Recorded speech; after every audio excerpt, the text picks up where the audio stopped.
شروع اللہ کا نام لے کر جو بڑا مہربان نہایت رحم والا ہے۔ جو چیز آسمانوں میں ہے اور جو چیز زمین میں ہے سب اللہ کی تسبیح کرتی ہے، اسی کی سچی بادشاہی ہے اور اسی کی تعریف ہے، اور وہ ہر چیز پر قادر ہے۔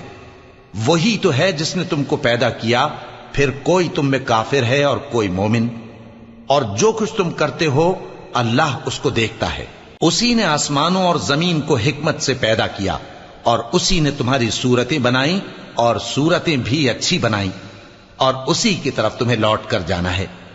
جو کچھ آسمانوں اور زمین میں ہے وہ سب جانتا ہے، اور جو کچھ تم چھپا کر کرتے ہو اور جو کھلم کھلا کرتے ہو اس سے بھی آگاہ ہے، اور اللہ دلوں کے بھیدوں تک سے واقف ہے۔ کیا تم کو ان لوگوں کے حال کی خبر نہیں پہنچی جو پہلے کافر ہوئے تھے؟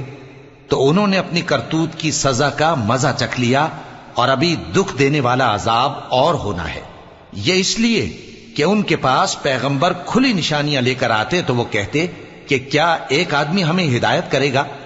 تو انہوں نے ان کو نہ مانا اور منہ پھیر لیا، اور اللہ بھی بے نیاز ہو گیا، اور اللہ بے نیاز ہے، لائق حمد و ثنا ہے۔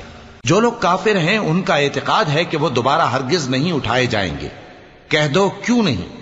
میرے پروردگار کی قسم تم ضرور اٹھائے جاؤ گے، پھر جو کام تم کرتے رہے ہو وہ تمہیں بتائے جائیں گے، اور یہ بات اللہ کو آسان ہے۔ تو اللہ پر اور اس کے رسول صلی اللہ علیہ وآلہ وسلم پر اور اس نور یعنی قرآن پر جو ہم نے نازل فرمایا ہے ایمان لاؤ، اور اللہ تمہارے سب اعمال سے خبردار ہے۔ جس دن وہ تم کو اکٹھا کرے گا یعنی حشر کے دن، وہ نقصان اٹھانے کا دن ہے، اور جو شخص اللہ پر ایمان لائے اور نیک عمل کرے وہ اس سے اس کی برائیاں دور کر دے گا، اور جنت کے باغوں میں جن کے نیچے نہریں بہ رہی ہیں داخل کرے گا۔ وہ ہمیشہ ہمیشہ ان میں رہیں گے، یہی بڑی کامیابی ہے۔ اور جنہوں نے کفر کیا اور ہماری آیتوں کو جھٹلایا وہی اہل دوزخ ہیں کہ ہمیشہ اس میں رہیں گے، اور وہ بری جگہ ہے۔ کوئی مصیبت نازل نہیں ہوتی مگر اللہ کے حکم سے، اور جو شخص اللہ پر ایمان لاتا ہے وہ اس کے دل کو ہدایت دیتا ہے، اور اللہ ہر چیز سے باخبر ہے۔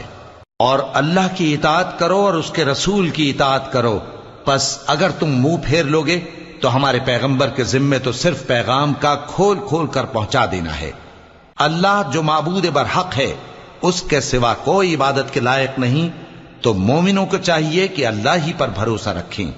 مومنوں، تمہاری بیویوں اور اولاد میں سے بعض تمہارے دشمن بھی ہیں، سو ان سے بچتے رہو، اور اگر معاف کر دو اور درگزر کرو اور بخش دو تو اللہ بھی بخشنے والا ہے، مہربان ہے۔ تمہارا مال اور تمہاری اولاد تو آزمائش ہے، اور اللہ کے ہاں بڑا اجر ہے، سو جہاں تک ہو سکے اللہ سے ڈرو اور اس کے احکام کو سنو، اور اس کے فرمانبردار رہو، اور اس کی راہ میں خرچ کرو، یہ تمہارے حق میں بہتر ہے۔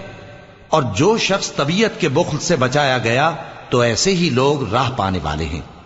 اگر تم اللہ کو نیک نیتی سے قرض دو گے تو وہ تم کو اس کا کئی گنا دے گا، اور تمہارے گناہ بھی معاف کر دے گا، اور اللہ قدر شناس ہے، بردبار ہے، پوشیدہ اور ظاہر کا جاننے والا ہے، غالب ہے، حکمت والا ہے۔